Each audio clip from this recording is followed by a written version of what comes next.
AP deputy CM Pawan Kalyan Tirupati పర్యటన schedule ఖరారైంది. October 2వ తేదీ మధ్యాహ్నం గన్నవరం ఎయిర్పోర్ట్ నుంచి విమానంలో ఆయన తిరుపతికి బయలుదేరుతారు. సాయంత్రం 4 గంటలకి తిరుపతికి చేరుకుంటారు. అక్కడి నుంచి బయలుదేరి అలిపిరి పాదాల వద్దకు వెళ్తారు. అలిపిరి పాదాల నుంచి కాలినడకన తిరుమలకి వెళ్తారు. రాత్రి 9 గంటలకి తిరుమలకి చేరుకుంటారు. ఆ రాత్రికి గాయత్రి గెస్ట్ హౌస్లో బస చేస్తారు. 3వ తేదీ ఉదయం తిరుమల శ్రీవారిని దర్శించుకుంటారు.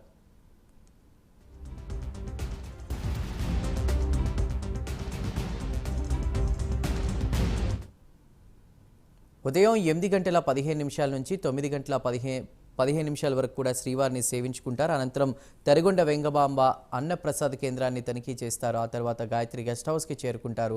11 గంటల 45 నిమిషాల నుంచి సాయంత్రం 4:30 గంటల వరకు విశ్రాంతి తీసుకుంటారు. సాయంత్రం 5:30 గంటలకి వారాహి సభా వేదిక వద్దకు చేరుకుంటారు. 5:30 గంటల నుంచి రాత్రి 8 గంటల వరకు వారాహి సభలో పవన్ కళ్యాణ్ పాల్గొంటారు. అదే రోజు రాత్రి 8 గంటల 35 నిమిషాలకి రేణిగుంట విమానాశ్రయం నుంచి విమానంలో బయలుదేరి గన్నవరం ఎయిర్పోర్ట్కి చేరుకుంటారు. రాత్రి 9 గంటల 40 నిమిషాలకి మంగళగిరి క్యాంపు కార్యాలయానికి పవన్ కళ్యాణ్ వెళ్తారు.